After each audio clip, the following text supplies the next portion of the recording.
There's many haters for The Matrix Resurrections because it was nothing like the original trilogy, and one of the nitpicks from many people is that they hated how Neo was depicted because he didn't have his superhuman Superman powers. Well, there's an explanation for this, and it's in the movie.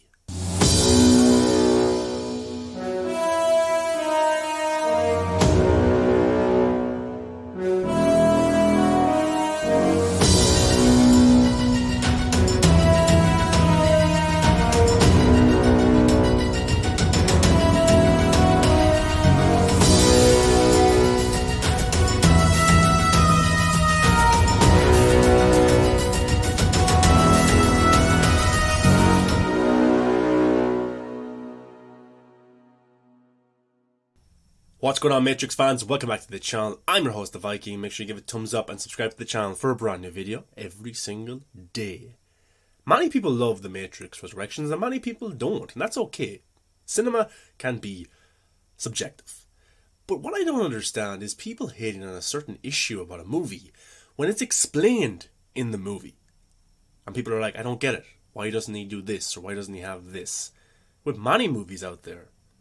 And some movies don't explain it at all. But The Matrix Resurrections does.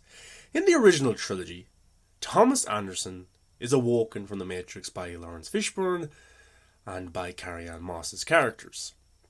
And he realizes what's real and what's not. And he thinks, or he's told, he is the one, but then we know that there was several ones before Neo came along. But he was still able to tap into this potential that he had. He could fly, he could stop bullets, he could manipulate the Matrix. And then we got to see that he used those powers in the real world, which has led to many theories that there's the Matrix, there's the real world, but maybe the real world is a depiction of the Matrix as well. But that's for a different video. In The Matrix Resurrections, Thomas Anderson, Neo, didn't really have the full use of his powers. He didn't fly until the very last frame. He didn't stop bullets like he did in the original movies. He was able to use this kind of, pushing his hands forward motion that was able to push people back, or he redirected the missile from one helicopter to another. And of course, at the end of the movie, it wasn't Neo that saved himself and Trinity. It was Trinity who believed herself, who reached her full potential and saved the two of them from falling from the building. And a great line from the original Matrix is from Morpheus, where he says he's starting to believe. And there was a great scene where he starts to believe, he's able to see the code, he stops the bullet, he takes down the agents. It's amazing. And at the end of the first Matrix, Neo flies. He shoots up into the sky, and the movie ends an amazing ending. There's a lot of similarities actually between Neo and Superman. The cape, they can fly, their superpowers are the most powerful being in their universe, which is cool. And even Zack Snyder's Man of Steel, which came out in 2013, there's a lot of similar shots. And Zack Snyder, he learned from the Wachowskis, from the Matrix movies. And you can see a lot of the similarities in their movies, in Zack Snyder's movies as well. But it brings us back to the anger that Thomas Anderson, that Neo, could not do what he could do in the original trilogy in Resurrections. And there's a reason for that, and it's explained in the movie. I love The Matrix Resurrections because it's a very sad story in a way, but it's also one of redemption. It's also one of coming back. It's also one of beating depression and mental illness. Because Thomas Anderson, within the world of this new Matrix that the analyst has created, he himself created the Matrix games. He's won awards, he is famous, he is rich, but he's not happy at all. He thinks that he made up the Matrix games, but he actually lived them, and he knows that something is wrong with the world he is in or the way that he lives his life. He does the same thing over and over again, very much how we do the same thing over and over again in our lives. And some people are happy with that, and some people it breaks them down. And there was similarities between the new Morpheus in this movie and Thomas Anderson, where they were living the same day over and over again, and they were not happy. They knew that they were meant for more, or that this world that they were in, or the character that they were playing, was just not right.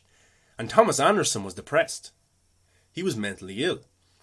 He was having these visions of the original trilogy movie, but then he made a game of it because he thought it was just dreams or him hallucinating or stuff like that. And he had to go to a therapist, which was the analyst.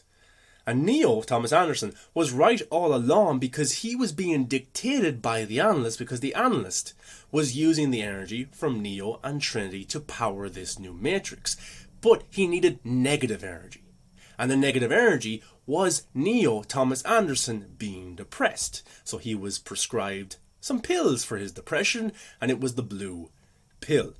And we found out in the Matrix Resurrections that this has been happening for years, and that even Thomas Anderson has gone through so many different versions of this new Matrix, it's just his memory is wiped every single time, because throughout the movie we get reflections of Thomas Anderson, and it's not Keanu Reeves, it's not Neo as we know him. It's a different avatar created by the analyst to sway people, because we heard from Bugs that they had been looking for Neo for years. There was rumours that he was still alive within this new Matrix, but nobody could find him because it didn't look like Keanu Reeves. It looked like a different person. There was somebody else being Thomas Anderson. Of course, Keanu Reeves as Thomas Anderson, when he looks in the mirror, he sees Keanu Reeves. But when other people in the Matrix look at him, they see an old man or a man with a beard and long hair to sway people. So Thomas Anderson wasn't even playing himself, and this led to his depression. He knew there was something not right. And for 60 years, because that's the time that had passed between Matrix 3 and Matrix 4, 60 years, we get to see that with Jada Pinkett Smith's character, who is much, much older. 60 years has passed where the analyst has fed Neo blue pills every single day for his, quotation marks, depression. And he has experimented on Neo as well, because we got to learn from the analyst that he has had trial and error for this new Matrix to find the best possible formula for it to work. And the suits who the analyst works for are very happy with him because he created the perfect power making matrix, something that the architect could not do. And the reason this happened was because for 60 years or 40 years or 30 years or 10 years, Neo and Trinity were experimented on. And we get to see this in the movie as well, that they are experimented on and that they nearly broke free of the analyst's control, because we get a shot of them in the real world in those kind of chambers trying to touch each other. They're in pain, they're being experimented on. And Neo was rebuilt when he died in the third Matrix movie. The analyst, we got to learn, was there watching all of this happen, and he took Neo's body, he rebuilt him, he gave him back his eyesight. So there we have Neo now, who isn't really human in a way. He's machine and he's human. He's half and half. He's kind of like a Terminator in a way, or RoboCop, because the analyst had to rebuild Neo. He experimented on him. He had to experiment on him and Trinity to figure out what was the best way to make the best power for this new Matrix. And he says that he could not have them too close together, but he just got it just right. And the reason that Neo doesn't have his powers is not because the analyst has some magic spell on him because of this new Matrix. Not at all, because Neo, as we see in the movie, is getting back his powers slowly but surely. But if you look at it this way, Thomas Anderson, Neo, was a drug addict in a way. He's been prescribed these pills for years and years. He can't think right. He can't do the stuff that he used to do.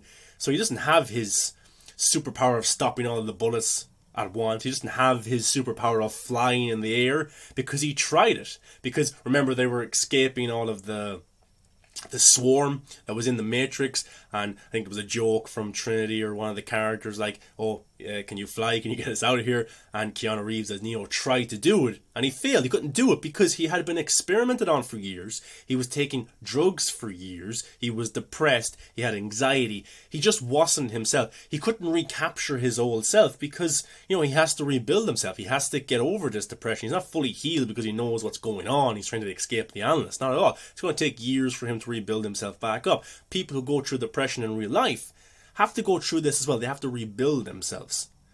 And this is what happened to Thomas Anderson, Neo, in The Matrix Resurrections. And that's why I think the movie is very relatable to people in a way, because if you have ever suffered with depression or the meaning of life or going through the same thing over and over again every single day and just not being happy, I think you can relate to Thomas Anderson in this movie. I sure did. I'm not depressed at the moment, but I did have those feelings in the past about living the same day. What is my purpose? Do I really need to be doing this? People are controlling me. Stuff like that, And I think the movie is a really good depiction of mental health and of depression, of overcoming it as well, and how other people can help you in a way. But it was funny how the analyst, the way he controlled Trinity and Neo within this new rebooted version of the Matrix was very different from each other. Neo, it was the depression. It was the pills. But with Trinity, it was giving her a family. It was giving her the purpose of she has to provide for her kids, her husband, she has to be there for them, she has to make their food, their lunches, bring them to soccer practice, things like that. So Trinity didn't have time to think about, well, I'm depressed, I don't like my life. But she had to go on because she was given a purpose, she was given kids. And it's actually very scary how close that is to our society, where women are told, well, maybe it's different now, but they have to have kids, they have to rebuild, they have to, repopulate the population and stuff like that. They have to provide for their kids, they have to be there for their husband when he comes home from work and stuff like that. So it was very interesting how the analyst controlled Neo and Trinity in very different ways. But it worked for him, and I think it's a great kind of look on our society and people in general. And if you look at the statistics in suicide and depression, it's much, much higher in men than it is women. And the movie, again, portrays that in a way. That's not saying that women can't get depressed, of course they can, but statistically, it's more men. And Neo was depressed at himself, his circumstances. He knew that this wasn't right. He wasn't happy with himself. You even see it in the scene where Smith calls him in and says, look, Warner Brothers wants you to make another game, a fourth game. And Thomas Anderson, I don't want to do that at all. I don't want to make another game at all. But then Smith says, well, if you don't make it, somebody else will. And that reflects, again, we've talked about this, where Lana Wachowski and the Wachowskis did not want to make a new Matrix movie, but they felt forced because the thing that they had created, the Matrix franchise, was going to be given to somebody else. Their baby was going to be given to somebody else unless they returned. So that's what Lana Wachowski did, and for me, she made a great piece of art. So the complaints that Neo was terrible in this movie, or the movie was terrible because he didn't have his powers, oh my god, wow, he didn't get to do cool things. Give me a break. It seems like people went into The Matrix Resurrections expecting to see bullet time, the flying, the cool shots and things like that of Neo, but this was a different story. It was a much, much different story. It was a depressed Neo, a Neo that was actually locked away. It was Thomas Anderson. He was given this avatar of Thomas Anderson to portray this game maker, this famous guy who created the best game of all time, all these awards, the money, the fame, the popularity, all that kind of stuff. And we got a movie all about that, and how society reacts to people like that, and how people in those positions may react to that themselves in terms of not being happy about who they are and what they're doing in life. That's why Thomas Anderson, that's why Neo didn't have his Superman-like powers. He was depressed. And even he was afraid he could not recapture his old self. He was afraid of this. And can you imagine people out there who were really good at something, they got older and they couldn't do it anymore, or they got depressed, or something happened in their life where they couldn't recapture of how they did things in the past, how great they were in the past. That can be very sad for people, and that's what happened to Thomas Anderson Neo in this movie. And I think it's a great reflection of people if you've gone through something like that. And the people who didn't like the movie, That's fine, but don't make up bullshit narratives about why the movie was bad and how it didn't explain this. It explained perfectly why Thomas Anderson, why Neo, wasn't as powerful as he was. 60 years has passed. He's been experimented on. He has taken the blue pill.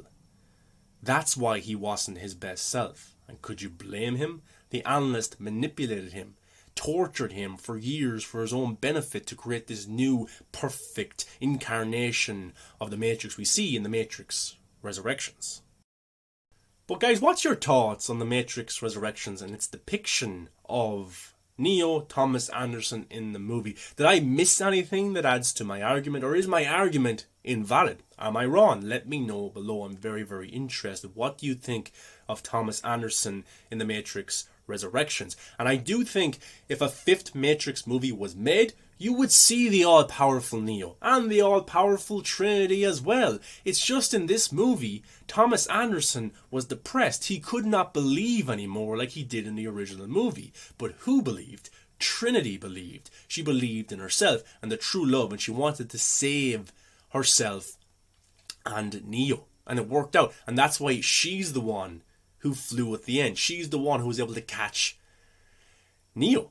And then by the end of the movie, they both believe. They both have their powers back. They go to the analyst. They beat him up, and they're looking badass, looking cool. They have their shades. They have their lawn, their coats, and they look like capes. They look like superheroes. That's cool. And if a fifth Matrix movie was made, we would get to see that, which is awesome. But people are very impatient about movies. They want the remake of the original that they loved so much. And we get too much of that, in my opinion. But guys, thanks for watching. Thumbs up. Subscribe to the channel. Get into the comment section, let me know your thoughts, and keep posted for brand new Matrix videos coming to the channel. Guys, thanks for watching. I'll see you in the next video.